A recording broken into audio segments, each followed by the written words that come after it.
இருக்கிற ஒரு காரியம். தேசமே பயப்படாதே, நீ துக்கப்படு அப்படின்னு ஆண்டவர் சொல்லலை. கர்த்தர் என்ன சொல்றாங்க? மகிழ்ந்து களிக்கூறு. ஆமென். பாருங்க, நம்மளுடைய குடும்பத்தில் நாம் ரொம்ப துக்கத்தோடு அழுதோம் என்றோன்னு வைங்களேன், நம்ம பிள்ளைகள்லாம் இன்னும் அழு, நம்ம கணவர் இன்னும் அழு, மனைவிமார்கள் இன்னும் அழு அப்படின்னு கூட சொல்லலாம். ஆனால் தேவனுடைய பிள்ளைகள் ஒரு நாளும் தேவன் வீணான காரியங்களுக்கு அழுவதற்கு கர்த்தர் அனுமதிக்க மாட்டார். ஆமென். ஹல்லேலூயா. இயேசு கிறிஸ்து கண்ணீர் விட்டு அழுகிறார் அப்படின்னா அது அந்த காரியங்கள் சில முக்கியமான காரியங்கள், அது பிதாவை மகிமைப்படுத்துகிற காரியங்களாக இருக்கும். ஹல்லேலூயா. தேவையில்லாத அந்த கண்ணீர் நம்முடைய வாழ்க்கையில் இருக்கிற சந்தோஷத்தை அது எடுத்துவிடும். எனக்கு அன்பானவர்களே, தேவன் இன்றைக்கு நம்மோடு கூட சொல்ல வருகிற காரியம், மகிழ்ந்து களிக்கூற கர்த்தருடைய பிள்ளைகள் கற்றுக்கொள்ள வேண்டும். ஹல்லேலூயா. இன்றைக்கு துக்கத்தோடு, துயரத்தோடு, வேதனை, கண்ணீரும் கவலையுமாய் காணப்படுகிற உங்களை பார்த்து தெய்வன் சொல்லுகிறார், என் மகனே, என் மகளே, நீ மகிழ்ந்து களி கூறுவாயாக. ஆங்கிலத்தில் அழகாய் சொல்லுகிறது, பி கிளாட் அண்ட் ரிஜாய்ஸ். ஹல்லேலூயா. எத்தனை பேர் ஆமென் உங்கள் பக்கத்தில் திரும்பி அந்த முகத்தை, உங்கள் பக்கத்தில் உட்காந்துருக்காங்க பாருங்களேன், ஒரு செகண்ட் பாருங்களேன். ஆமென். ஹல்லேலூயா. அவங்க முகத்தை பார்த்தா பக்கத்தில் உட்கார்ற மாதிரியா இருக்கும். ஆமென். கொஞ்சம் நாம் என்ன பண்ணணும், சந்தோஷத்தோடு புன்னகையோடு நாம் ஒவ்வொரு காரியங்களையும் மேற்கொள்ள கற்றுக்கொள்ள வேண்டும். ஆமென். பாருங்க, வேதம் சொல்லுகிறது, என்னுடைய புலம்பலை ஆனந்த களிப்பாய் மாற பண்ணுகிற தேவன் அவர் நம்மளோடு இருக்கிறார். அல்லேலூயா. நம்முடைய புலம்பல் ஆனந்த களிப்பாய் மாறும். எத்தனை பேர் விசுவாசிக்கிறீங்க? நீங்கள் புலம்புகிறதுனால சூழ்நிலை மாறாது. நீங்கள் அதே நினைத்து ரா முழுதும் தூங்காமல் இருக்கிறதுனாலே அந்த சூழ்நிலை அடுத்த நாள் மாறி இருக்க போகுதா? இல்லை அந்த காரியத்தை கூட்டவும் குறைக்கவும் நமக்கு திராணி இருக்கா? இல்லை அன்பானவர்களே, தேவன் நமக்கு அறிவுரை சொல்லுகிறார், நாம் மகிழ்ந்து களிக்கூற வேண்டும். அதுதான் சத்ருவனுடைய ஒரு வீழ்ச்சி. எனக்கு அன்பானவர்களே, ஹல்லேலூயா. நம்ம துக்கத்தோடு துயரத்தோடு நாம் ஒரு ஆனந்த களிப்பு இல்லாமல் சமாதானத்தை அப்படியே இழந்ததை அப்படியே நம்ம முகத்தில் காட்டி கொண்டு இருக்கிறது, அந்த காரியங்கள் எல்லாம் சத்துரு சந்தோஷப்படுவான். நான் சொல்லுகிறேன், எவ்வளவு மன பாரம் இருக்கட்டும், எவ்வளவு இருதயத்திலே குமரல் இருக்கட்டும், வேதனை இருக்கட்டும், நாம் முகத்திலே அவ்வண்ணமாய் சந்தோஷத்தோடு காணப்படுவோம். ஏனென்றால் நீங்கள் அவைகளெல்லாம் தனியாய் சந்திக்கவில்லை, பரலோகத்தின் துணை நம்மோடு கூட இருக்கிறதை நாம் மறக்கவே கூடாது. பக்கத்தில் திரும்பி கொஞ்சம் சிரி, சொல்லுங்க பார்க்கலாம். அல்லேலூயா. உங்கள் புலம்பல்களை தேவன் ஆனந்த கண்ணீராய் அவர் மாற்ற வல்லவர் என்பதை நீங்கள் மறக்க வேண்டாம் அன்பானவர்களே. உங்கள் சஞ்சலத்தை, மனவேதனையை மாற்றுகிற ஒரு தேவன் நம்மோடு இருக்கிறார். அந்த தேவனுக்கு தம்முடைய பிள்ளைகள் அப்படியே அழுக்கு படைந்த அந்த கண்ணீரின் அந்த கரை முகத்திலே கருப்பாய் இருக்கிறதை தேவன் விரும்பவில்லை. தேவன் சந்தோஷத்தை உங்கள் குடும்பத்தில் இன்றைக்கு கட்டளையிட விரும்புகிறார். உங்கள் குடும்பங்களுக்குள்ளாக சந்தோஷம் அது தொலைந்து இருக்கிறது. உங்கள் வேலையில் இருக்கிற அந்த இடத்துல இருக்கிற அந்த கூடுகையில் இருக்கிற அந்த சமாதானத்தின் ஒரு மனதின் சந்தோஷம் அது ஒவ்வொன்றும் ஒவ்வொரு திசையில் இருக்கிற மாதிரி இருக்கிறது. இயேசுவின் நாமத்தினாலே ஒரு ஊழியக்காரனாய் கர்த்தருடைய வார்த்தையை சொல்லுகிறேன் அன்பானவர்களே, தேவன் அந்த சந்தோஷத்தை இன்றைக்கு உங்கள் வாழ்க்கையில் கொடுக்க விரும்புகிறார். நீங்கள் மகிழ்ந்து களி கூற வேண்டும். அல்லேலூயா. தேசமே பயப்படாது அப்படிங்கிற இடத்துல உங்கள் பேரை சொல்லுங்க பார்க்கலாம். தேசமே பயப்படாதுன்ற அந்த வசனத்தில் உங்கள் பேரை சொல்லி நீங்களே கத்தி சொல்லுங்க பார்க்கலாம். நீ என்ன வேணா சொல்லுங்க, நான் பண்ணுறது தான் பண்ணுவேன். ஹல்லேலூயா. எத்தனை பேர் விசுவாசிக்கிறீங்க? என்னுடைய புலம்பல் ஆனந்த களிப்பாய் மாறும், என்னுடைய கண்ணீர் ஆனந்த கண்ணீராய் மாறும், என்னுடைய வெறுமையை கர்த்தர் நீக்கி என்னை ஆசீர்வதிப்பார். எனக்குள்ள ஒரு பெரிய சந்தோஷத்தின் பலன் இன்னைக்கு கடந்து வரும். ஹல்லேலூயா. காரணம், சர்வ வல்லமையுள்ள தேவன் நம்மளோடு கூட இருக்கிறார். அந்த தேவன் நம்மளோடு கூட இருக்கிற வரைக்கும் அந்த மனவேதனை அவர் நீக்கிடுவார். அந்த இருதயத்தில் இருக்கிற கல்ல மாதிரி இருக்கிற பாரத்தை உடைச்சிடுவார். அவர் நம்முடைய குடும்பத்திலே மகிழ்ந்து களி கூறும்படியான சில காரியங்களை செய்ய போகிறார். எத்தனை பேர் விசுவாசிக்கிறீங்க? அவர் என் துயரத்தை மாற்றுகிற ஒரு தேவன். ஹல்லேலூயா. அவர் என் வேதனையை நீக்குகிற ஒரு தேவன். அந்த தேவன் உங்களை பார்த்து சொல்லுகிறார், என் மகனே, என் மகளே, நீ மகிழ்ந்து களி கூற வேண்டும். நான் உன்னுடைய வாழ்க்கையில, குடும்பத்திலே, உன்னுடைய பிள்ளைகள் வாழ்க்கையில ஒரு பெரிய காரியங்களை செய்ய விரும்புகிறேன். கர்த்தர் சொல்றார், பயப்படாதே. நான் வனாந்தரத்திலேயே மேய்ச்சலை உண்டாக்குகிற தேவன். விருட்சங்கள் காய்கள் காக்கும் அத்திமரம் திராட்சை செடியும் உங்களுக்கு பலன் தரும்படி ஒரு பெரிய பலன் உன் குடும்பத்தில் வரப்போகிறது. நீங்கள் குடும்பமாய் சந்தோஷமாய் மகிழ்ந்திருக்கும்படி, குடும்பமாய் சந்தோஷமாய் கர்த்தரை துதிக்கும்படி, நீங்கள் அப்படியாய் தேவனை மகிமைப்படுத்தும்படி ஒரு பெரிய சந்தோஷம், களி கூறுதலின் ஆசீர்வாதம் இன்றைக்கு உங்கள் வாழ்க்கையில கர்த்தர் தரப்போகிறார். ஹல்லேலூயா. சீயோன் குமாரரே, சீயோன் குமாரத்திகளே, உங்கள் கண்களை, உந்த கண்கள் காணாத பலன்களை காணும்படி கிருபை தருகிற தேவன். உங்கள் கண்ணு காணாத அந்த பலன்களை, அதிலே ஒரு மேய்ச்சலை தர கர்த்தர் விரும்புகிறார். அல்லேலூயா. கனி கொடுக்காத காரியங்கள் உங்கள் வாழ்க்கையில் எதெல்லாம் இருக்கு? கனி கொடுக்காத காரியங்கள் உங்கள் வாழ்க்கையில் எதெல்லாம் இருக்கு? பலனே எனக்கு கிடைக்கல பிரதர், பலனே எனக்கு வரல பிரதர், நான் விதைச்சதற்குரிய அந்த ஆசீர்வாதம் எனக்கு வரல. என் கண்ணீரை விதைச்சேன், என் உபவாசத்தை விதைச்சேன், என்னுடைய துயரத்தை தேவ சமூகத்தில் விதைச்சேன், எதுக்குமே எனக்கு பலன் வரல, கனி வரல. எனக்கு ஏன் ஏன் ஏன் ஏன் ஏன் நான் மட்டும் அழணும்? ஏன் நான் மட்டும் துயரத்தில் இருக்கிறேன்? எனக்கு அன்பானவர்களே, எல்லாவற்றுக்கும் ஒரு காலம் உண்டு. ஆமென். விதைக்கிறவன் இன்றைக்கி நைட்டு விதைச்சிட்டு நாளைக்கு காலையில் அதில் கனி வந்திருக்கணும், நான் எடுத்து காலையில் சாப்பிடணுன்னா அது சாத்தியமாகாது.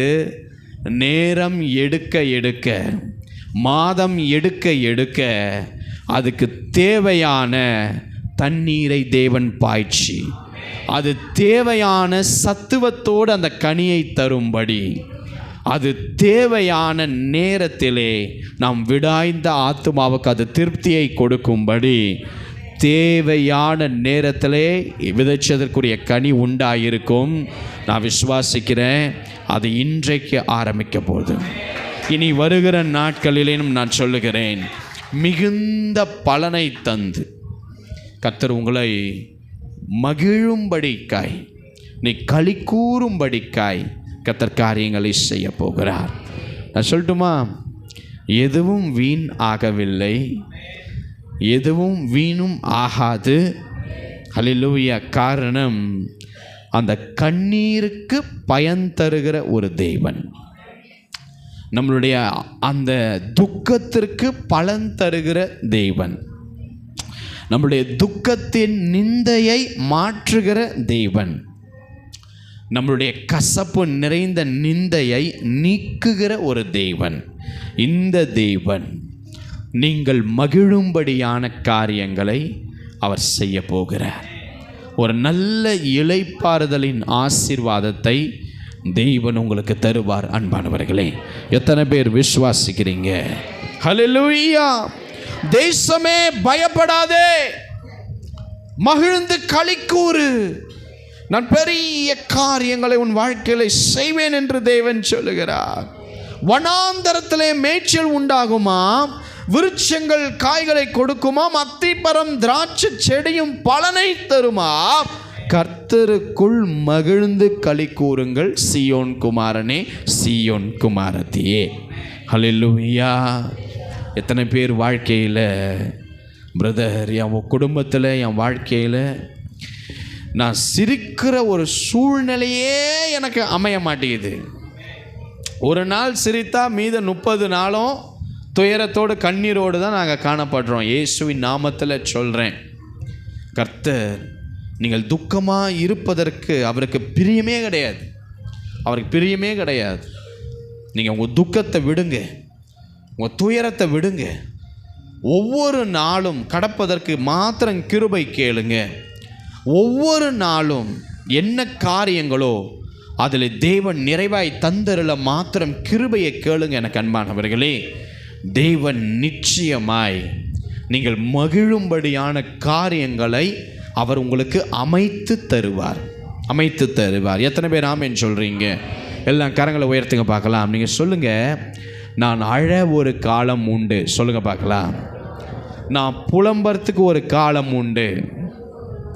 நான் வேதனையோடு இருக்க ஒரு காலம் உண்டு. ஆனால் நான் நகைப்பதற்கும் ஒரு காலம் உண்டு. நான் ஆனந்த களிப்போடு இருக்கும்படியான ஒரு காலம் உண்டு. நான் நடனம் பண்ணும்படியான ஒரு காலம் உண்டு. கர்த்தர் அப்படி நகைக்கவும் நடனம் பண்ணவும் சம்பூர்ணமாய் திருப்தியோடு மகிமையாய் நாம் சிரித்திருக்கும்படியான காரியத்தின் சூழலை தேவன் நமக்கு அமைத்து கொடுப்பார். எத்தனை பேர் விசுவாசிக்கிறீங்க? கைகளை உயர்த்தி சொல்லுங்க. நான் சொல்றேன், உங்க சத்துரு இதை கேட்டா போதும். உங்களை வீழ்த்தணும் என்கிற அந்த அசுத்த வல்லமை கேட்டால் போதும். கையை உயர்த்தி சொல்லுங்க, என்னுடைய துயரத்தை ஒரு பெரும் சந்தோஷமா மாறப்போகிறது. சத்துரு கேட்கும்படி சொல்லுங்க, அவன் வெட்கப்படுவான். ஹல்லேலூயா! என் துக்க நாட்களை முடிவுக்கு கொண்டு வருகிற தேவன், என் துயரத்தை மாற்றுகிற ஒரு தேவன், என்னுடைய சஞ்சலத்தை நீக்குகிற ஒரு தேவன், எனக்கு ஆனந்த களிப்பை தருகிற ஒரு தேவன். அந்த தேவன் என்னை பார்த்து அவருடைய வார்த்தை சொல்லுகிறார், பயப்படாதே, உங்களுக்கு மேய்ச்சல் உண்டாக போகிறது. எங்கெல்லாம் மேய்ச்சல் இல்லை, எங்கெல்லாம் பசுமை இல்லை, அது இல்லாததுனால தான் நீ அழுகிற. அந்த பசுமை, அந்த ஆசீர்வாதம், அந்த திருப்தி, அந்த மன நிறைவு, ஒரு சாட்சியாய் நிற்கிற காரியம் எதுவும் இல்லை என்பதனால்தான் இரவும் பகலும் உட்கார்ந்து அழுகிறாய். தேவன் சொல்லுகிறார், நீ மகிழ்ந்து களி கூற வேண்டும். காணாத காரியங்களை விசுவாசிக்கிறவன் பாக்கியவான். என் கண்ணு மேய்ச்சலை பார்க்க போகிறதுன்னு விசுவாசிக்கிறீங்களா?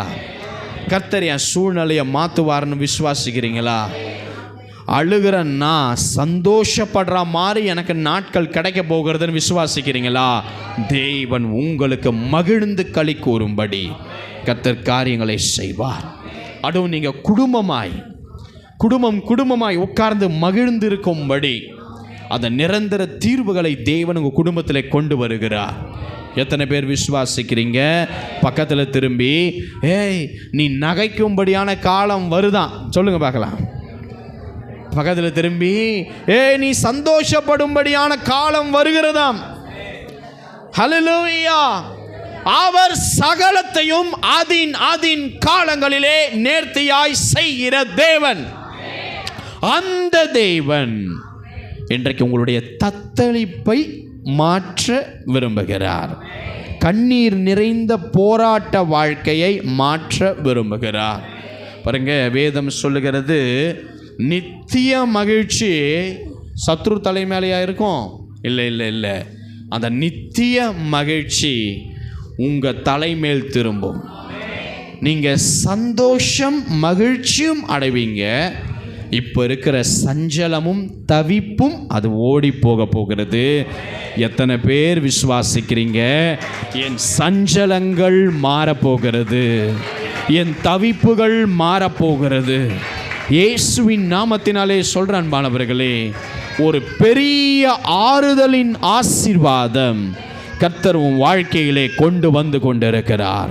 ஒரு பெரிய ஆறுதலின் ஆசீர்வாதத்தை என் தேவன் உங்கள் வாழ்க்கையிலே கொண்டு வந்து கொண்டிருக்கிறார். ஆமென். உங்கள் குடும்பத்தில் எந்த விஷயத்தினால் சந்தோஷம் பறிப்போயிருக்கு, உங்கள் குடும்பத்தில் நடக்கிற எந்த சூழ்நிலையினால சந்தோஷம் பறிப்போயிருக்கு, எந்த காரியம் நடந்ததுனால குடும்பம் சந்தோஷத்தை இழந்து போய் உட்கார்ந்து அழுகுது கொண்டு இருக்கிறீங்க, எந்த காரியம் நடக்க போகிறதை குறித்து, இந்த சிக்கலை குறித்து நீங்கள் அழுது கொண்டு இருக்கிறீங்க. நான் இயேசுவின் நாமத்தில் சொல்றேன், உங்க சிக்கல் பெருசா இருக்கலாம், உங்க குழி பெருசா இருக்கலாம், உங்க தடை பெருசா இருக்கலாம், உங்க சத்துரு உங்களை விட பலவான்களா இருக்கலாம். எதை குறித்தும் கவலைப்படாதிருங்கள். தேவனுடைய வார்த்தை ஒரு மனிதனுடைய வாழ்க்கையிலே வரும் என்றால், தேவனுடைய வசனம் ஒருத்தனுடைய வாழ்க்கையிலே இருக்கும் என்றால், அவன் நிச்சயமா எதை குறித்தும் கலங்க மாட்டான். எத்தனை பேர் என்ன போராட்ட பிரச்சனை இருந்தாலும் இயேசு என்னோடு இருக்கிற வரைக்கும் எனக்கு எதை குறித்து பயம் இல்லை பிரதர்? எத்தனை பேர் சொல்ல விரும்புறீங்க? கையை உயர்த்தி. எவ்வளவு கடனா இருந்தாலும், எவ்வளவு சரீரத்தில் பலவீனம் இருந்தாலும், எவ்வளவு வியாதி இருந்தாலும், உன் வாழ்க்கையில முன்னேற முடியாதபடி எத்தனை தடை இருந்தாலும், எத்தனை பிரச்சனை உன்னை கட்டி சிக்கலிலே வைத்திருந்தாலும், கையை உயர்த்தி சொல்லு, இதை காட்டிலும் ஒருத்தர் என்னோடு கூட இருக்கிறபடியினால் அவர் என்னை மகிழ்ந்திருக்கும்படி உதவி செய்வார். நீதிமான்கள் அந்த நாட்களில் என்ன பண்ணுவாங்க தெரியுமா? பவுலை தூக்கி சிறைச்சாலையில் வைத்திருக்கிறாங்க. பவுலை கொண்டு போய் அப்படியே மாட்டை அடிக்கிற மாதிரி அடிச்சு தொங்க விட்டுருக்கிறாங்க. யாருக்காவது அந்த நேரத்தில் சந்தோஷம் வருமா? உடம்புல இருக்கிற ட்ரெஸ்ஸை கிழித்து நிர்வாணமாக்கி இருக்கிறாங்க. அந்த நேரத்தில் யாராவது ஒருத்தர் சந்தோஷப்படுவாங்களா? கொஞ்சம் யோசித்து பாருங்க. ஆனால் அந்த பரிசுத்தவான்கள் அப்படிப்பட்ட நேரத்திலையும் அவங்க தேவனுக்கு நன்றி செலுத்தி கொண்டே இருந்தார்கள்.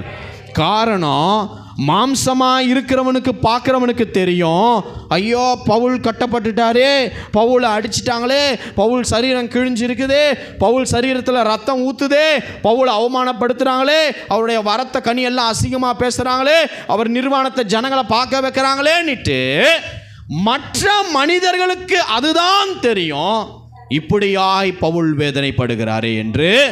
ஆனால் பவுலுக்குத்தான் தெரியும், எவை வந்தாலும் அவர் என்னோடு இருக்கிறபடியினால் ஒரு நித்திய மகிழ்ச்சி என் வாழ்க்கைக்குள் இருக்கிறது.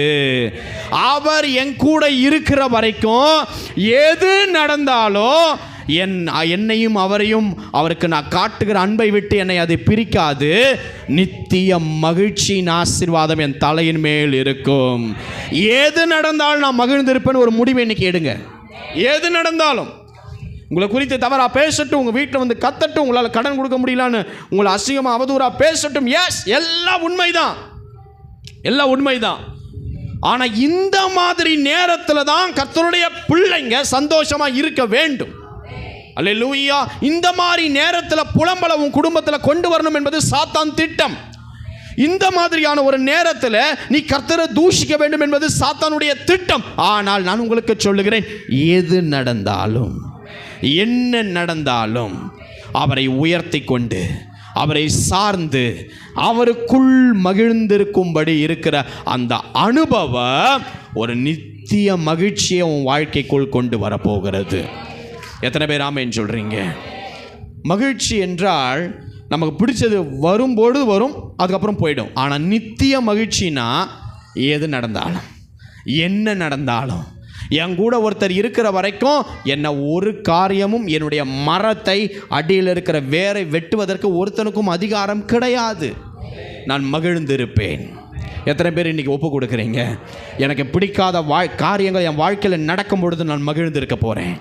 என் குடும்பத்தில் சண்டை சச்சரவுகள் பெரிதாய் கிளம்பும் பொழுதும் நான் அமைதியாய் மகிழ்ந்திருக்க போகிறேன். எனக்கு பிடிக்காத காரியங்கள் விரக்தி என் வாழ்க்கையில் வந்த பொழுதும் அந்த விரக்தியை தூக்கி போட்டு நான் சந்தோஷமாக இருக்க ஒப்பு கொடுக்க போகிறேன். காரணம், என் தேவன் சொல்லி இருக்கிற நான் அழுவது அவருக்கு பிடிக்காது என்று. என் கண்ணில் வருகிற ஒரு கண்ணீர் கூட அவருக்கு சித்தமானதாக இருக்கும் என்று எவன் ஒப்பு கொடுக்க விரும்புகிறீங்க? அல்லேலூயா, அல்லேலூயா. நான் என்ன தெரியுமா சொல்கிறேன்? நம்ம துக்கத்தையே நினைக்கிறதுனால அது மாறாது. நம்ம அந்த வெறுமையை நினைக்கிறதுனால ஒரு மாற்றம் வராது. நான் உங்களுக்கு சொல்லித்தரேன், இயேசுவின் நாமத்தினாலே தேவன் எனக்கு கற்றுக் கொடுத்தது. என்ன காரியங்கள் இருதயத்தை உடைக்கிற மாதிரி வந்தாலும் அவருக்குள் நான் சந்தோஷமாக இருப்பேன். அந்த காரியத்தை குறித்து நான் ரொம்ப ஸ்ட்ரெஸ் ஆக மாட்டேன். அந்த ஸ்ட்ரெஸ் அவர்கிட்ட கொடுத்துட்டு நான் வந்துடுவேன் அப்படின்னு யாரெல்லாம் டெய்லி அந்த விஷயத்தை அவர் இருக்கிறதுனால எனக்கு என்ன கவலை, அவர் இருக்கிறதுனால அதை அவர் பார்த்துப்பார், அவர் இருக்கிறதுனால அந்த தீமையை நன்மையாக முடிய பண்ணுவார், அவர் இருக்கிறதுனால இதை இப்படியாய் வழிவாசலை திறப்பார் என்கிற ஒரு நம்பிக்கை தகப்பனாகிய தேவன் இயேசு கிறிஸ்துவின் மேலே உங்களுக்கு இருக்கும் என்றால் அவர் உங்களுக்கு நித்திய மகிழ்ச்சியை கொண்டு வருவார். எத்தனை பேர் ஆமென் சொல்கிறீங்க? என் துக்க நாள் முடிவுக்கு முடிந்து போகும். எத்தனை பேர் கையை உயர்த்தி சொல்ல விரும்புகிறீங்க? என் துக்க நாள் முடிய போகுது பிரதர், என்னுடைய சஞ்சலம் உடைய போகிறது, எனக்கு ஒரு பெரும் ஆசீர்வாதமான வாழ்க்கை காத்திருக்கிறது, எனக்கு ஒரு பெரும் மகிமையான வாழ்க்கை காத்திருக்கிறது, என் குடும்பமும் நானும் சந்தோஷப்படும்படி பலத்த மகிமை என் குடும்பத்தில் நடக்க போகுது. ஹல்லேலூயா! நான் நித்திய மகிழ்ச்சிக்குள்ளாக இருக்க போகிறேன். இப்பொழுது இருக்கிற துக்கம் வெளியே ஓடும், சமாதான குலைச்சல் வெளியே ஓடிரும். ஏன்னா தலைமுறையா எனக்கு ஆனந்த களிப்பை உண்டாக்குகிற ஒரு தேவன் ஒருத்தர் இருக்கிறார். என் புலம்பல ஆனந்த களிப்பா மாற்ற ஒருத்தர் இருக்கிறார். நித்திய மகிழ்ச்சியை தர ஒருத்தர் இருக்கிறார். சந்தோஷமும் மகிழ்ச்சியும் நான் அடைவேன். சஞ்சலங்களும் தவிப்புகளும் என் குடும்பத்தை விட்டு ஓடி போகும். எத்தனை பேர் ஆமென் சொல்றீங்க?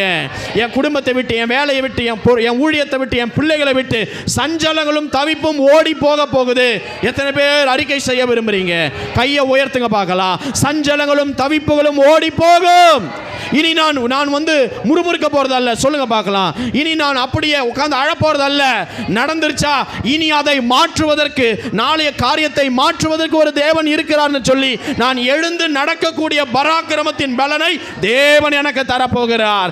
இனி எந்த வியாதியை குறித்தோ, எந்த பலவீனத்தை குறித்தோ, எந்த ஆண்டவரை இப்படிப்பட்ட தகுதியான காரியத்தை குறித்து, தகுதி இல்லாத காரியங்களை குறித்து, எப்படிப்பட்ட மனிதர்கள் சொல்லுகிற முறுமுறுப்பு அவதூறை குறித்து எதை குறித்து நான் கலங்க போறதல்ல. இனி எனக்கு ஒரே ஒரு வேலை தான். அந்த வேலை என்னவென்றால், எது நடந்தாலும் நான் அவருக்குள் சந்தோஷமா இருக்க போகிறேன்.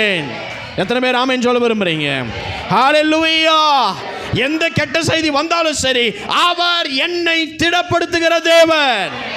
திடப்படுத்துவார். கர்த்தருக்குள் நான் திடமாய் நிற்பேன். தேவன் அவைகளை எனக்கு மாற்றுவார். எத்தனை பேர் இன்னைக்கு ஒரு முடிவு எடுக்கிறீங்க? இனி என் கண்ணில் இருந்து கண்ணீர் வந்தா கூட அது தேவையானதுக்காக மட்டும் அழுவேன். சொல்லுங்க பார்க்கலாம். ஆமென். பாருங்க, சில பேரோட பேசும் போதெல்லாம் சும்மா அவங்க வாழ்க்கையை குறித்து ஏதாச்சும் ஒன்று கேட்டாலே அவங்க பாரம் எப்படி தெரியுமா இருக்கும்? அந்த கிணத்துல இருந்து தண்ணியை ஊற்றுவாங்க பார், டபா டபா டபான்னு அந்த மாதிரி அந்த கண்ணிலேருந்து தண்ணியாக வரும். எனக்கு அன்பானவர்களே, நான் கூட என்னுடைய வாழ்க்கையில் ஊழியத்திற்கு நான் வருவதற்கு முன்பதாக எல்லாம் ரொம்ப வீக் பர்சன்.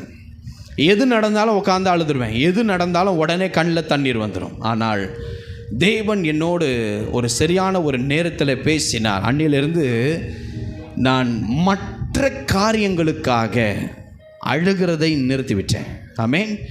எப்போ கண்ணீர் என் வாழ்க்கையில் வரும் என்று சொன்னால், தேவன் என்னோடு பேசும் பொழுது மாத்திரமே எனக்கு கண்களில் தண்ணீர் வரும். அன்பானவர்களே, காரணம் அதை கூட என்னை படைத்த அந்த இறைவனுக்காக, அவர் சித்தத்துக்காக மட்டுமே என்று சொல்லி அந்த கண்ணீரை கூட நான் தேவன் சமூகத்தில் அர்ப்பணித்தேன். மக்களுக்காய் ஜெபிக்கும் பொழுது, தேசத்துக்காய் பாரப்படும் பொழுதும், மற்ற எதற்காகவும் இந்த கண்ணீர் விடுகிறதை நான் விட்டு பல வருஷம் ஆயிடுச்சு.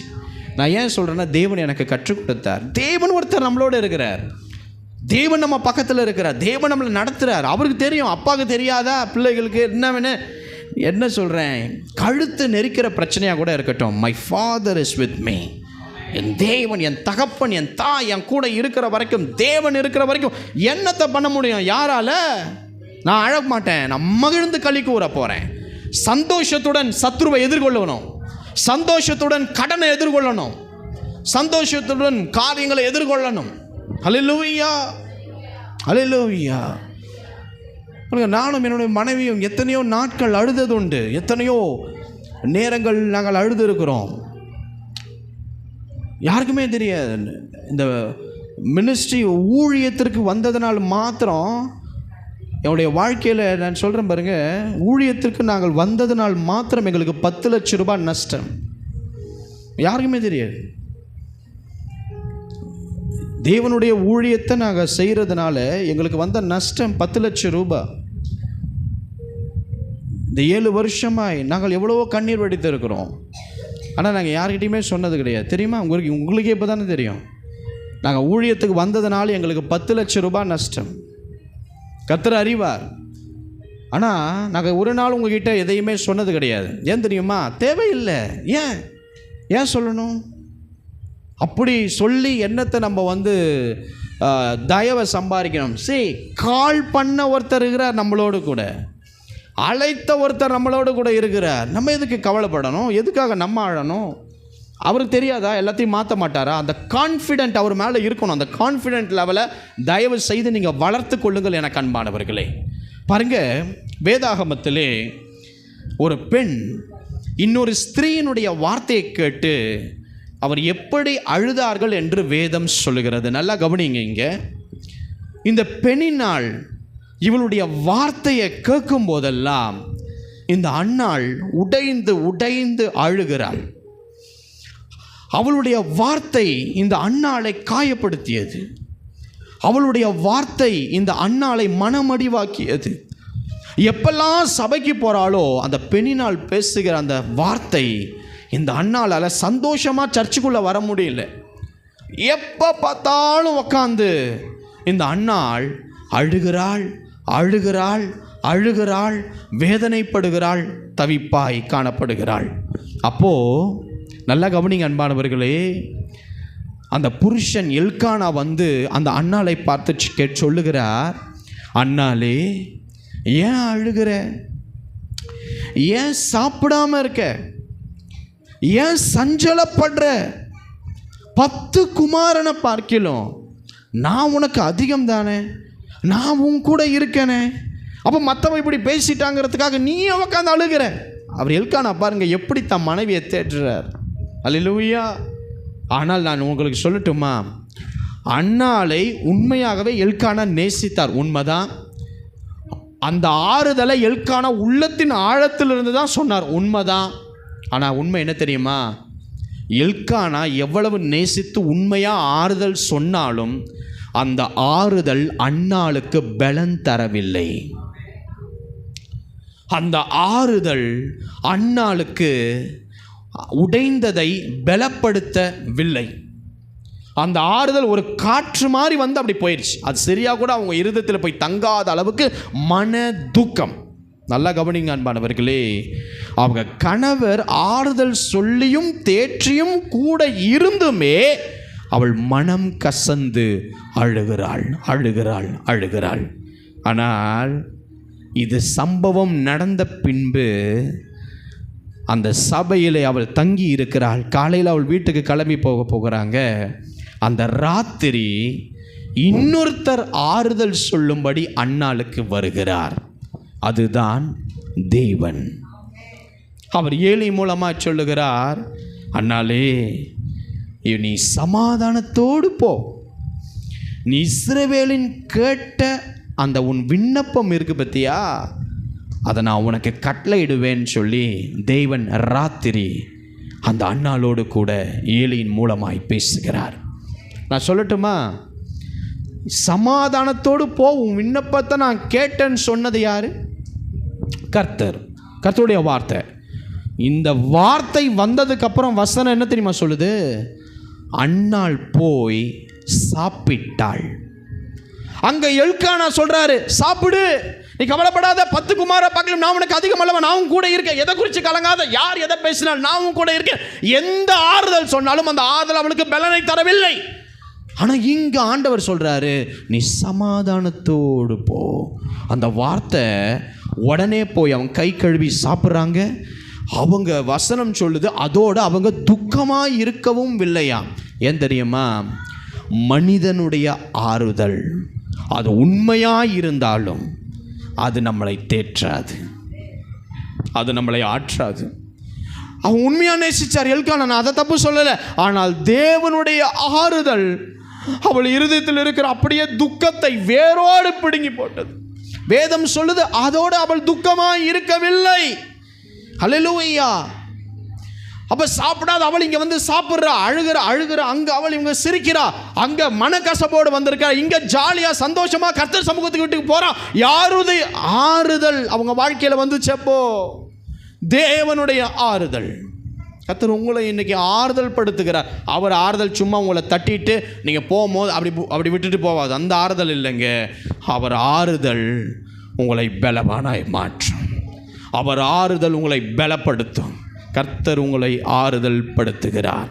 நான் உங்களுக்கு சொல்கிறேன், மனிதனுடைய ஆறுதல் வந்தாலும் அது உங்களுக்கு பலன் தராது, அது உங்களுக்கு மாற்றத்தை ஏற்படுத்தாது, அது வீணாகவே இருக்கும். நம்மை உருவாக்கினவர் இன்னைக்கு ஆறுதல் சொல்கிறார். என்ன தெரியுமா? மகளே, மகனே, நீ மகிழ்ந்து களி கூற வேண்டும். நீ பயப்படக்கூடாது, நான் உன் கூட இருக்கிறேனே. உனக்கு மேய்ச்சலை உண்டாக்குற நான் உன் கூட இருக்கும் போது நீ எதுக்காக பயப்படணும்? நீ சிரித்து கொண்டிரு, நீ அமைதியோடு சந்தோஷப்பட்டு கொண்டிரு, நீ ஆனந்த களிப்புடன் ஸ்தோத்திரம் பண்ணி எனக்குள் அப்படியாய் நடனம் பண்ணி என்னை துதித்து கொண்டிரு. தேவன் பெரிய காரியத்தை செய்ய போகிறார். அந்த தேவன் இன்றைக்கு உங்களை பார்த்து சொல்லுகிறார், நீ சமாதானத்தோடு போ. பிரச்சனை உங்கள் கையில் இருக்கிற வரையும் தான் அது உங்கள் பிரச்சனை. அந்த பிரச்சனை கர்த்தரிடத்தில் தெரிய பண்ணிட்டு போய் அதே பிரச்சனை நீ கையில் எடுத்தினா, நீயே முதல்ல விசுவாசிக்கல உன் பிரச்சனை அவர் கையில் கொடுத்துட்டேன் என்பதுக்கு. நீ என்ன தெரியுமா பண்ணணும்? உங்கள் பிரச்சனையை அவர்கிட்ட சொல்லிட்டு சமாதானத்தோடு கிளம்பி போங்க. அந்த விண்ணப்பத்தை இறைவன் உங்களுக்கு கேட்டிருக்கிறதுனாலே, அந்த கண்ணீரின் நிலைமையை கண்டதுனாலே நீ பயப்படாமல் மகிழ்ந்து களி கூறுங்க. அந்த காரியம் ஒரு பெரிய ஆசீர்வாதத்தில் முடிய போகிறது. எத்தனை பேர் ஆமேன்னு சொல்ல விரும்புகிறீங்க? உங்களுடைய அந்த வியாகுலம், அந்த பெண்ணினால போல குத்தின மனிதர்களுடைய வார்த்தைகள் எல்லாம் இருந்தும் இது இல்லையேன்னு சொல்லி அவள் அற்பமாக எண்ணப்பட்ட அந்த விதத்தை தேவன் பார்த்து சொன்னார், நீ சமாதானத்துடனே போ. கர்த்தர் உங்களோடு கூட இருக்கிறார். உங்கள் விண்ணப்பத்தை கேட்ட தேவன், உன் கண்ணீரை கண்ட தேவன். உன் புருஷனுக்கு ஆறுதல் சொல்லலாம், உன்னுடைய போதகர் உனக்கு ஆறுதல் சொல்லலாம், எதுவும் உனக்கு பலனை தராது. கர்த்தருடைய வார்த்தை வருகிறது, நான் உனக்கு இளைப்பாறுதலை தருகிற தேவன். அல்லேலூயா. நீ சமாதானத்தோடு போ, நீ மகிழ்ந்து களி கூறு மகளே, மகனே என்று கர்த்தர் சொல்லுகிறார். அல்லேலூயா. எத்தனை பேர் ஆமேன்னு சொல்கிறீங்க? ஆமேன்.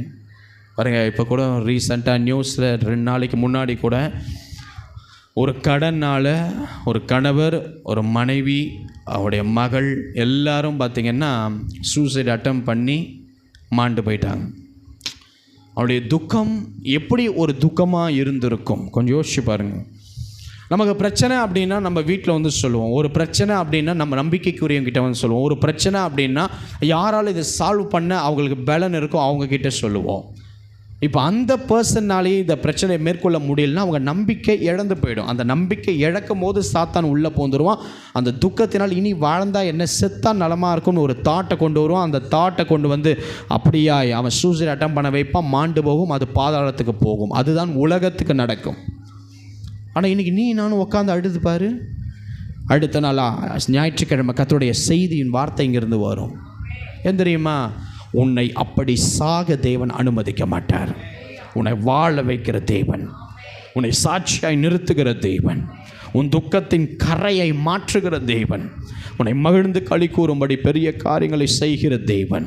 நான் சொல்கிறேன், இந்த மனிதனுடைய வார்த்தை மாறும், உன் பக்கத்தில் இருக்கிற வார்த்தை மாறும், இறைவனுடைய வார்த்தை ஒரு நாளும் மாறாது. நாம் மடிந்து போனாலும் நம் சந்ததியை, வரப்போகிற 100 சந்ததியை காண்கிற தேவன் அவர். இதற்கு முன்பதாக இருந்த 100 நம்மளுடைய சந்ததிகளை கண்ட தேவன் அவர். அவர் கண்களுக்கு முன்பதாய் தூசியை போல இருக்கிற நம்மளுடைய பிரச்சனைகள் அவருக்கு தெரியும். அது அவருக்கு தூசியை போல அற்பமானவைகள். விசுவாசிக்கிறவன் தலைக்கு மேலே பலமாய்.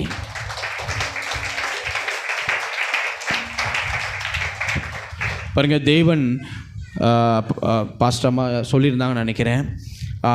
அந்த நம்ம தீர்க்க தரிசன அந்த அழிவின் வார்த்தையில் கூட கர்த்தர் நம்மளோடு சொல்லியிருந்தார்.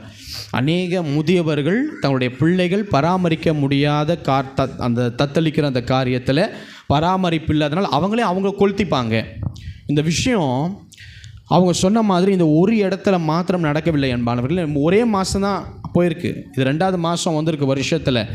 கர்த்தர் சொன்ன வார்த்தை அங்கங்கே நிறைவேறி கொண்டு இருக்கிறது. அங்கே பிள்ளைகள் தங்களுடைய பெற்றோர்களை கைவிட்டதுனாலே பார்த்திங்கன்னா பெட்ரோலை ஊற்றி கொளுத்திக்கிருக்கிறாங்க. பைக்கில் இருக்கிற அந்த பெட்ரோலை ஊற்றி ஒரு குடும்பம் கொளுத்திருக்கு. ஒரு குடிசையில் அவங்களுடைய கணவர் மனைவியுமா அவங்களே பார்த்திங்கன்னா தீ வைத்து அவங்களே கொண்டுக்கிட்டாங்க. பிகாஸ் பிள்ளைகள் கைவிட்டதுனால். இந்த காரியங்கள் அதிகமாய் காணப்படுகிறது அன்பானவர்களே. அதற்காக நாம் ஒவ்வொரு தேவன் சொன்ன அழிவின் தீர்க்க தரிசனம் நடக்கக்கூடாதுன்னு நம்ம ஜெபிக்கணும். அதுக்காக தான் கர்த்தர் நமக்கு அறிவிக்கிறார். ஆமென். இப்படிப்பட்ட காரியம் நடக்க போகுது, நீ ஜெபம் பண்ணி அப்படி அதுக்குரிய காரியத்தை தடை பண்ணு, அப்போ நான் உனக்கு அதற்குரிய பலனை தருவேன் என்பதற்காகத்தான் தேவன் அதை நமக்கு முன்னறிவிக்கிறார். நம்ம என்ன பண்ணணும்? அதற்காக ஜெபிக்கல. தயவுசெய்து இனி அதற்காக ஜெபிங்க. பாருங்கள், இந்த மயிலாடுதுறை என்கிற இடத்துல இளங்கோவன் என்கிற ஒரு அருமையான தகப்பனார் தன்னுடைய மனைவியோடு கூட பாருங்கள், அப்படியா பிள்ளைகள் கைவிட்டுட்டாங்க அப்படின்னு சொல்லிட்டு அவர் கேஸ் சிலிண்டரை ஓப்பன் பண்ணி அப்படியாய் தீ வைத்து கொண்டார்.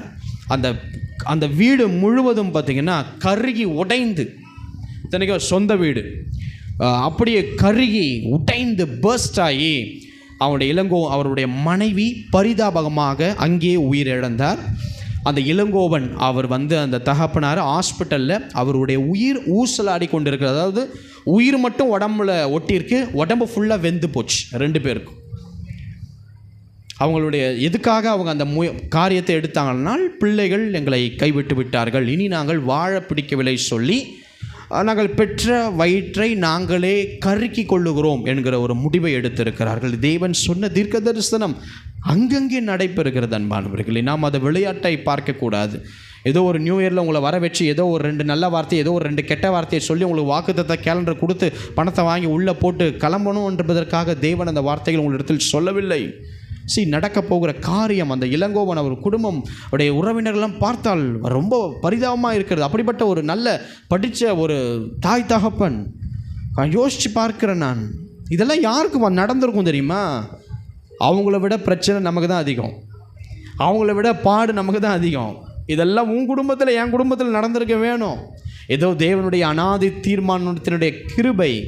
ஒவ்வொரு தடவை உடையும் போதெல்லாம் உடையாத நான் இருக்கேன், ஒவ்வொரு போதும் பயப்படாதே பக்கத்திலே பயப்படாத நான் இருக்கிறேன், ஒவ்வொரு போதும் போராட்டத்தை சந்திக்கும் போது கவலைப்படாத போராட்டத்தில் நான் இருக்கிறேன், எப்போ பார்த்தாலும் நான் இருக்கேன்னு ஒருத்தர் சொல்லி தேட்டிருக்கிறார் பார். இவர் இருக்கிற வரைக்கும் நான் மகிழ்ந்திருக்கவே ஆக வேண்டும். எனக்கு அன்பானவர்களே, பக்கத்தில் திரும்பி துக்கமுகமாக இருக்காதன்னு சொல்லுங்க பார்க்கலாம். ஹல்லேலூயா, ஹல்லேலூயா. மிகுந்த துக்கம் ஆவியை முறிய பண்ணும், ஆனால் மிகுந்த சந்தோஷம் ஆவியை அது உற்சாகப்படுத்தி அது எழுப்பும். எனக்கு அன்பானவர்களே, தேவன் நிச்சயமாகவே இருள் சூழ்ந்த காரியங்களை உங்கள் வாழ்க்கையிலிருந்து நீக்கி சந்தோஷமான காரியத்தை உங்கள் வாழ்க்கையிலே தருவார். எத்தனை பேர் ஆமென் சொல்ல விரும்புகிறீங்க? உங்கள் முகத்தெல்லாம் பார்த்தா நல்ல ஸ்மைலி ஃபேஸாக இருக்கணும். ஹல்லேலூயா. சபைக்கு வரும்போது, ஆமாம் இன்றைக்கி சபைக்குள்ளே வரலைன்னா எங்கள் அம்மா எனக்கு சோறு போட மாட்டாங்க அப்படிங்கிறதுக்காக அல்ல, சபைக்கு வரலைன்னா எங்கள் வீட்டில் திட்டுவாங்க என்பதற்காக அல்ல, சபைக்கு யார் சொன்னாலும் யார் சொல்லனாலும் நான் சந்தோஷத்தோடு அப்படியே உட்காருவேன். என் பிரச்சனையை தேவன் மாற்றுவார். ஹல்லேலூயா. பாருங்க, யாக்கோபு என்கிற ஒரு தேவ மனிதனுடைய வாழ்க்கையில் அவங்க பிள்ளைங்க ஒரு அங்கியை கொண்டு வந்து, பலவர்ண அங்கியை கொண்டு வந்து காமித்து, அப்பா இது யோசேப்பு அங்கி மாதிரி இல்லைப்பா அப்படின்றாங்க. அதை பார்த்த உடனே யாக்கோபுக்கு, இது என்னுடைய மகனுடைய அங்கி, ஐயோ யோசேப்பே நீ பீருண்டு போனாயேன்னு சொல்லி துஷ்ட மிருகம் உன்னை பட்சித்து போட்டதுன்னு சொல்லி அழுகிறார், துக்கப்படுறார். இப்போது அவங்களுடைய மகள் வராங்க, அப்பா அழாதப்பான்னு ஆறுதல் படுத்துகிறாங்க. யாக்கோபுக்கு ஆறுதல் உண்டாகவில்லை. அவங்க பசங்க 11 பேர் சொல்கிறாங்க, அப்பா அழாதப்பா, யோசேப்பு இல்லைனாலும் நான் உங்களோடு கூட இருக்கிறேன்ப்பா. அவங்க அப்பாவுக்கு ஆறுதல் கிடைக்கவில்லை. வசனம் சொல்லுது, யாக்கோபு சொன்னாராம், நான் துக்கத்தோடு என் குமாரனிடத்தில் பாதாளத்தில் நான் இறங்குவேன்னு சொல்லி அழுகிறார். துக்கம் நிறைந்தவராய் புலம்பி அழுகிறார் தன் மகன் யோசேப்புக்காக. நல்ல கவனிங்க, யாக்கோபினுடைய மகள் ஆறுதல் சொல்லியும் யாக்கோபுக்கு கிடைக்காத ஆறுதல் யாக்கோபுக்கு எங்கே கிடைச்சது தெரியுமா? தேவன் ஒரு ராத்திரி யாக்கோபை சந்தித்து கூப்பிடுகிறார், யாக்கோபே, யாக்கோபே, நான் உன் தேவன், நான் உன் தகப்பனுடைய தேவன், நான் உன்னோடு கூட எகிப்திற்கு வருவேன், நான் உன்னை திரும்பவும் இங்கே வர பண்ணுவேன், யோசேப்பு தன் கைகளால் உன் கண்களை மூடுவான். நல்லா கவனிங்க, யார் இழந்து போயிட்டா வாழ்க்கையை விட்டு அப்படிங்கிறதுக்காக யாக்கோபு அழுகிறார்னா, என் பையன் யோசேப்பு பீருண்டு போயிட்டானேன்னு அழுகிறார். அப்போ மனிதனுடைய ஆறுதல், பிள்ளைகளுடைய ஆறுதல் அவருக்கு ஆறுதலை கொடுக்கல. ஆனால் இன்னொருத்தர் வந்து ஆறுதல் சொல்கிறாரு, யாக்கோபே யாக்கோபே நான் உன் தேவன். இந்த யோசேப்பு தன்னுடைய கையால் உன் கண்களை மூடுவான் அப்படின்னா யோசேப்பு இன்னும் மரிக்கவில்லைன்னு அர்த்தம். இந்த வார்த்தையை கேட்ட உடனே யாக்கோபுக்கு சந்தோஷம், பயங்கர விதமான ஆனந்த களிப்பு உண்டானது. அன்பானவர்களே, யோசேப்பு செத்துட்டான்னு நான் நினச்சேன், அவன் கையினால் என் கண்ணை மூடுவான்னு கர்த்தர் சொன்னாரே, இதுதான் உண்மையான ஆறுதல் சொல்லி யாக்கோபு தன்னுடைய துக்கத்தை களைத்து போட்டு மகிழ்ந்து களி கூறுகிறார். எத்தனை பேர் ஆமேன் சொல்லுவீங்க? அன்னாளுக்கு தன் கணவர் ஆறுதல் சொல்லியும் நீங்காத ஆறுதல் அவளுக்கு தேவனுடைய ஆறுதல் ஆசீர்வாதத்தை காண செய்தது. யாக்கோபிற்கு மற்ற பிள்ளைகள் சொன்ன ஆறுதல் யாக்கோபுக்கு பலனை உண்டாக்கல. யாக்கோபோடு தேவன் பேசும் பொழுது அந்த ஆறுதல் பெரிய ஆசீர்வாதத்தை காண செய்தது. தேவன் அப்படியாய் இன்றைக்கு உங்களை ஆறுதல் படுத்துகிறார். ஒரு மிகுந்த சந்தோஷம் உங்கள் வாழ்க்கையில் வரப்போகிறது. எனக்கு அன்பானவர்களே, உனக்காக தேவன் இருக்கிறார். அவரே உங்களுக்கு ஆறுதல் அளிக்கிற தேவன். அவரே அந்த ஆறுதலிலே மிகுந்த பலனை கொண்டு வருகிற தேவன். அவரே மிகுந்த சந்தோஷத்தை ஏற்படுத்துகிற ஒரு தேவன். எத்தனை பேர் சொல்ல விரும்புகிறீங்க, அன்னாளுக்கு அவங்க கணவர் சொன்ன ஆறுதல் மாதிரி என் வாழ்க்கையில் ஆறுதல் வந்து எனக்கு அது பலன் தரலை? எத்தனை பேர் கையை உயர்த்த விரும்புகிறீங்க? யாக்கோபிற்கு தான் பிள்ளைகள் சொன்ன ஆறுதல் ஒரு ஆறுதல் பலனை அளிக்கலை. அவங்க இருவருக்கும் ஒரு அந்த ஆறுதல் ஒரு பலத்தை, பராக்கிரமத்தை, ஜெயத்தை, அற்புதத்தை, அதிசயத்தை, சம்பூர்ணத்தை கொடுத்தது யாருடைய ஆறுதல்? கர்த்தரின் ஆறுதல். நீ சமாதானத்துடனே போன்னு சொன்னார். இங்கே நான் உன்னோடு கூட எகிப்திற்கு வருவேன்னு சொன்னார்.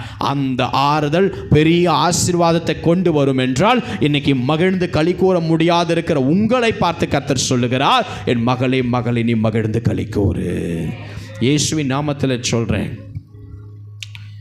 நீங்கள் இழந்திருக்கிற சில ஆசீர்வாதங்களை கர்த்தர் வருகிற நாட்களில் உங்களுக்கு தருவேன் என்று வாக்கு உரைக்கிறார்.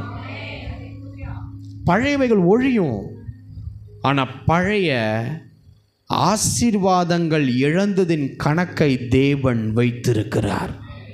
அதை திரும்ப தருகிற ஒரு தேவன். பாருங்க, நான் ஒரே ஒரு விஷயத்தை சொல்லி நான் முடிக்க விரும்புகிறேன். தாவீது சிக்லாகு என்கிற ஒரு இடத்திற்கு அவர் திரும்ப வருகிறார். தன்னுடைய மனைவி, தன் குழந்தை, தன்னுடைய இருப்பிடம், பொருட்கள், ஆடு, மந்தை எல்லாம் அங்கே இருக்கு. இவரும் அவருடைய மனுஷனும் வேற இடத்துக்கு போயிட்டு வருகிற கேப்பில் இந்த அமலேக்கியர் வந்து இந்த சிக்லாக போய் கொள்ளையிடுறாங்க. சிக்லாகில் இருக்கிற பொருட்களை திருடிட்டாங்க. சிக்லாகில் இருக்கிற தாவீதுடைய மனைவியை சிறைபிடித்து கொண்டு போயிட்டாங்க. சிக்லாகில் இருக்கிற தாவீதுடைய மனுஷனோடு கூட இருந்த பொருட்கள், ஆசீர்வாதம், மந்தை, மிருக ஜீவன்கள், பிள்ளைங்க, சந்ததி எல்லாத்தையும் கைதியாக கொண்டு போயிட்டாங்க. ஆனால் ஒன்றே ஒன்று தேவன் அனுமதிக்கவில்லை. என்னன்னா, எல்லாத்தையும் கொள்ளையடிச்சிட்டு அந்த சிக்லாக தீப்பத்தி கொளுத்தி எரிச்சாங்க. ஆனால் ஒருத்தரும் சாகவில்லை. எனக்கு அன்பானவர்களே, அந்த இடங்கள், அந்த பொருட்கள், அந்த காரைகள் எல்லாம் எரிந்து நாசமாயின, அக்கினியினால் சுட்டெரிக்கப்பட்டது என்று வேதம் சொல்லுகிறது. நல்லா கவனிங்க. ஸ்திரீகள், மிருகஜீவன், புள்ள, சந்ததி, இது எல்லாம் இப்போ யார் கையில் இருந்தது தெரியுமா? சத்துருவின் கையில் இருந்தது. அப்போது தாவீதும் அவருடைய ஜனங்களுக்கும் யார் ஆறுதல் சொல்லி இருப்பான்னு நீங்கள் நினைக்கிறீங்க? ஒருவேளை தாவீதை பார்த்து சொல்லலாம், தாவீது அவ்வளோதான், எல்லாம் முடிஞ்சு போச்சு, நம்மளுடைய நன்மை எல்லாம் சிக்லாகில் வந்து எரிச்சிட்டு அவன் கொண்டு போயிட்டான் இந்த அமலேக்கியர். நம்ம சந்தோஷம் போச்சு, சமாதானம் போச்சு, நம்ம குடும்பம் போச்சு, நம்மளுடைய நிம்மதி போச்சு, எல்லாமே போச்சு. இனிமேல் நம்ம குடும்பத்தை பார்க்கவே முடியாது. இனிமேல் நம்ம குடும்பத்தோடு உட்கார முடியாது. இனிமேல் நம்ம குடும்பத்தோடு சந்தோஷப்பட முடியாது. இனிமேல் நம்ம குடும்பத்தோடு பேச முடியாது. நம்ம பிள்ளைகளின் நன்மையை காண முடியாது. Everything is over. இந்த வார்த்தை தான் தாவீதுக்கும் அவர் ஆட்களுக்கும் வந்தது. இதில் இன்னும் தாவீதுக்கு ஒரு பெரிய துக்கம் என்ன தெரியுமா? ஏற்கனவே இது பெரிய துக்கம். இப்போ கூட இருக்கிற ஆட்கள் அழுதுகனே கீழே கல்லை தூக்க ஆரம்பிச்சிட்டான். கீழே கல்லை தூக்கி தாவீதை கல்லெறிந்து கொள்ளணும்னு அவனுடைய சொந்த ஆட்களே. ஏன்னா வேதம் சொல்லுகிறது அவனுடைய பிள்ளைகள் சந்ததிகள் அவங்களுடைய எல்லாம் அவங்க கொண்டு போனதுனால மனக்லேச நிமித்தம், அவங்க தாங்க முடியாத துக்கத்து நிமித்தம் உன்னையே கொல்ல போறேன்னு சொல்லி கல் எடுத்து தாவீதுக்கு விரோதமாக நிற்கிறாங்க. இப்போ தாவீது இருக்கிற அந்த நிலைமையில் அவர் என்ன செய்தார் தெரியுமா? அவர் மிகவும் நெருக்கப்பட்டார். தாவீது நெருக்கப்பட்டார். இந்த மாதிரி சந்தர்ப்பம் நம்ம வாழ்க்கையில் வரும்போது நாம் என்ன செய்வோம்? அநேக நெருக்கம் நம்ம வாழ்க்கையில் வரும் பொழுது என்ன செய்வோம் அப்படின்னா பாருங்க, இந்த தாவீது அந்த நெருக்கத்திலே என்ன செய்தார் என்றால் கர்த்தருக்குள் தன்னை திடப்படுத்தி கொண்டார். இவ்வளோ பேர் இருந்து ஆறுதல் சொல்லியும், இவ்வளோ பேர் என்னை இவ்வளோ நாள் புரிஞ்சு வச்சிருந்தோம், இவ்வளோ நாள் நான் எப்படிப்பட்டவள்னு தெரிஞ்சிருந்தோம், இன்னைக்கு என்னையே அடிக்கிறதுக்கு கல்லை தூக்கிட்டியடா. தன்னை தேவனுக்குள் திடப்படுத்தி கொண்டான். ஆண்டவரே, என் கூட இருந்தவங்களே அகைன்ஸ்ட் ஆயிட்டான், சத்ருவும் எல்லாத்தையும் வாரிட்டு போயிட்டான், ஆனால் இப்போயும் என் கையை உயர்த்துறேன். என்ன தெரியுமா? என்னை உருவாக்கின நீர் என் கூட இருக்கிறீர், நான் அந்த தண்டை பின்தொடரட்டுமா? அவர் கேட்கல நான் எல்லாத்தையும் கூட்டிகிட்டு போய் பின்தொடரட்டுமான்னு கேட்கல. ஏன்னா எல்லாம் அகைன்ஸ்ட் ஆயிட்டாங்க. அவர் கேட்குறார், நான் அந்த தண்டை பின்தொடரட்டுமா? எனக்கு அது திரும்ப தருவீரா? நான் அதை பிடிப்பேனா? கர்த்தருடைய ஆறுதல் அந்த இடத்துல தாவீதுக்கு வந்தது. அவர் சொன்னார், நீ பின்தொடர், நீ சகலத்தையும் திருப்பிக் கொள்ளுவாய் தாவீது, சகலத்தையும் திருப்பிக் கொள்ளுவாய். இன்னைக்கு எந்த அமலேக்கன் உன் சந்தோஷத்தை எடுத்துகிட்டு போயிருக்கான்? இன்னைக்கு எந்த அமலேக்கன் உன் குடும்பத்தினுடைய ஆசீர்வாதத்தை எடுத்துகிட்டு போயிருக்கான்? எந்த அமலேக்கன் கையில் உன் சந்ததி, உன் சந்தோஷம் காணப்படுது? உன் சந்தோஷமான ஒரு மரம் யார் கையில் இன்னைக்கு இருக்கிறது? கொஞ்சம் யோசித்து பார். அமலேக்கன் கையில் இருக்கு. ஆனால் நீங்கள் இப்போ செய்ய வேண்டியது என்ன தெரியுமா? இருக்கிறவங்களே கல்லை எடுப்பான், பிசாசு அப்படி வைப்பான். ஆனால் நான் உங்களுக்கு சொல்லுகிறேன், கர்த்தருக்குள் உங்களை திடப்படுத்தி கொள்ளுங்கள். என் கூட இருக்கிறவர்களே எங்களுக்கு அகைன்ஸ்டாக மாறட்டும், என் கூட இருக்கிறவனே என்னை பற்றி அவதூறாக பேசட்டும், என்னை படைத்த தேவன் என் கூட இருக்கிற வரைக்கும் நான் சஞ்சலப்பட மாட்டேன். தேவனே, அவர் பாருங்க, இது நடந்துருச்சேன்னு அழலை, இது நடந்துருச்சு, நான் பின்தொடர்ந்து போகட்டுமா? அதுதான் நம்முடைய வாழ்க்கை. நடந்ததை மாற்ற முடியாது, ஆனால் நடக்க போகிறத மாற்ற முடியும்.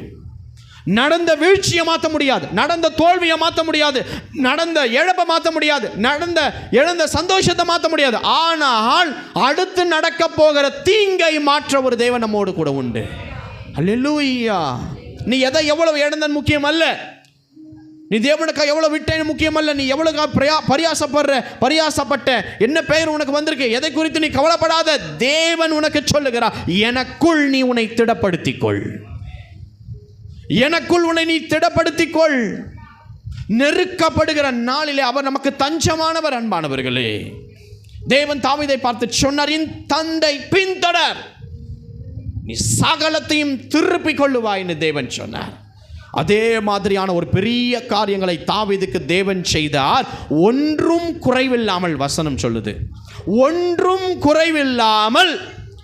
எதெல்லாம் அவர்கிட்ட இருந்து அந்த எதிரி எடுத்துகிட்டு போனால் அதெல்லாம் கர்த்தர் மீட்டு கொண்டு வரும். பிள்ளைகள், சந்தைகள், மிருக ஜீவன்கள், ஆசீர்வாதங்கள் எதெல்லாம் போச்சோ அதெல்லாம் திரும்ப மீட்டு கொண்டு வரும்படி குறைவில்லாமல் அந்த கர்த்தர் அழகாய் தாவீதை நடத்தினார். இன்னைக்கு இதே நிலையில் நீங்கள் தாவீதை போல உட்கார்ந்து கொண்டு இருக்கிறீங்களா? அண்ணாளை போல அழுது கொண்டு இருக்கீங்களா? யாக்கோபு ஐயாவை போல அழுது கொண்டு இருக்கிறீங்களா? தாவீதை போல அழுது கொண்டு இருக்கிறீங்களா? இவங்க 3 பேரும் நெருக்கப்பட்டார்கள். ஆனால் 3 பேரும் கர்த்தர் என் கூட இருக்கிறதுனால் இந்த துக்கத்தை மாற்றுவார்னு தங்களை திடப்படுத்தி கொண்ட ஆட்கள். அந்த திடப்படுத்தி கொண்டாங்க. இந்த 3 பேருக்குமே ஆறுதல் வந்துச்சு. அன்னாளுக்கு எல்கானா, யாக்கோபுக்கு பிள்ளைகள், மகள்கள், இந்த இடத்துல தன் கூட இருந்தவர்கள் எல்லா ஆறுதலும் வீண். அன்பானவர்களே, அன்னாளை அப்படியாய் ஆறுதல் படுத்தினவர் சாமுவேலை காணச் செய்தார். யாக்கோபை ஆறுதல் படுத்தின தேவன் யோசேப்பை காணச் செய்தார்.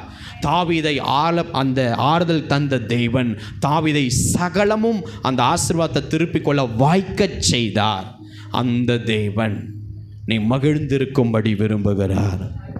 எத்தனை பேர் நடந்ததை குறித்து இனி நான் கவலைப்பட போகிறதல்ல, நடக்க போகிறது என் கர்த்தருடைய கரத்தில் உள்ளது.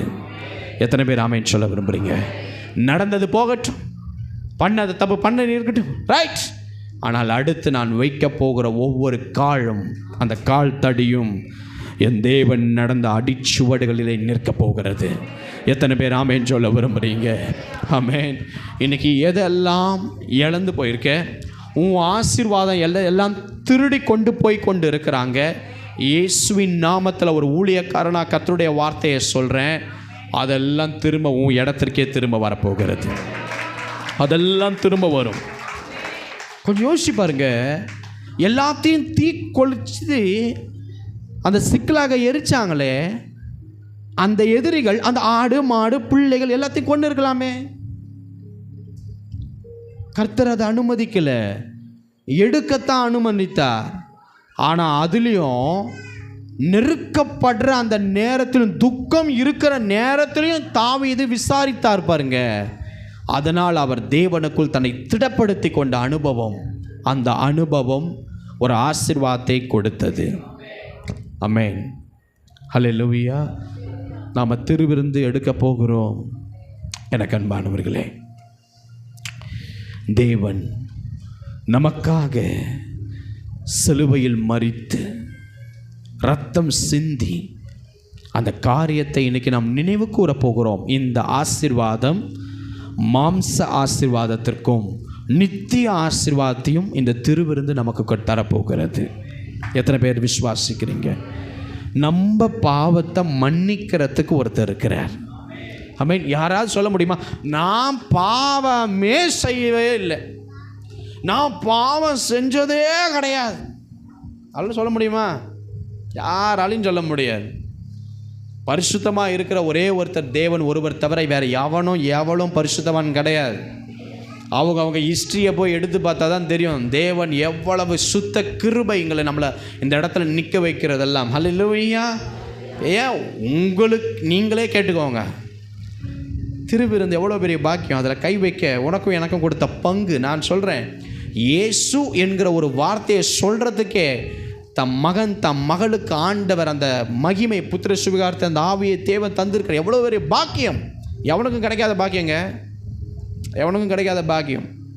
உயிரோடு இருக்கிற வரைக்கும் இந்த திருவிருந்துடைய அருமை, ஒருவேளை இது வெறும் கிரேப்பு, இது வெறும் பன்னு, இது வெறும் 2 வசனம் சொல்லி உங்களுக்கு தெரியலாம், இறந்த பின்னுக்கு தெரியும்.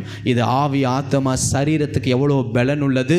தேவன் ஒரு மாதம் செய்கிற அந்த அத்தனை கரையான பாவத்தையும் ரிப்பேர் செய்து உன்னை சர்வீஸ் பண்ணி உன்னை சுத்தமாக்கி உன் வண்டி நல்லா ஓடுறதுக்காக அந்த ஆயத்தப்படுத்துகிற அந்த அருமையான இந்த திருவிருந்திலே பயபக்தியோடு நாம் எடுக்க வேண்டும். நீ எடுத்து பார், பயபக்தியோடு உன் சரீரத்தில் இருக்கிற பலவீனங்கள் வெளியே போயிடும். உன் ஆசீர்வாதம் திருடப்பட்டதெல்லாம் உன்னை தேடி வரும். உன் துக்கம் அது வெளியே போயிடும். மகிழும்படியான ஒரு பலன் பராக்கிரமம் உனக்குள் கடந்து வரும். அப்போது நம்ம பாவத்தை அவர் சுமந்தார், நம்மேல் வரவேண்டிய ஆக்கினை அவர் மேல் போட்டுக்கொண்டார். நம்முடைய மீறுதல் நிமித்தம் அவர் அடிக்கப்பட்டார், காயப்பட்டார், அக்கிரம நிமித்தம் நொறுக்கப்பட்டார். நமக்கு சமாதானத்தை உண்டு பண்ணும் ஆக்கினை அவர் மேல் வந்தது. அன்பானவர்களை, பாவத்தை வெறுப்போம். இயேசுவுக்காக 2 விஷயம் தான் நம்ம பண்ணணும். ஒன்று, எல்லா நேரமும் சந்தோஷமாக இருங்க. இன்னொன்று, பாவம் செய்யாமல் இருக்க ஒப்பு கொடுங்க. அல்லேலூயா. ஆமென். எத்தனை முறை பூமியில் பிறக்க போகிறோம்? எத்தனை முறை ஒரே பூமியில் பிறக்க போகிறோம்? ஒரே முறை. இந்த சரீரத்தில் இறப்புக்கு அப்புறம் அப்படியே வாழ்ந்துட்டு இருக்க போகிறீங்களா? இந்த பூமியில் இல்லை. ஒரே பிறப்பு, ஒரே இறப்பு. அந்த இடைப்பட்ட காலத்தில் நம்ம 50% வாழ்க்கை பாவத்தில் இருந்துருக்கட்டும். ஆனால் அதிலிருந்து கர்த்தர் நம்மளை மீட்டு எடுத்துட்டாரு. அதிலிருந்து நம்ம உண்மையும் உத்தமமாய் வாழுவோம். உண்மையாகவே சொல்லுகிறேன், ஒரே வாழ்க்கை, அவர் ரத்தம் நமக்காக காத்து கொண்டு இருக்கிறது. ஆமென். அந்த இரத்தத்தால் நீ கழுவப்படு. உன் துயரம், துக்கம், அந்த விதமான பாரம், மன அழுத்தம், டிப்ரெஷன், சூசைடல் தாட்ஸ் எல்லாம் வெளியே போயிடும். உண்மையாக ஒப்புக்கொடு. நான் பாவத்தை இனி மேற்கொள்ள போகிறேன், திடப்படுத்திக்கோ.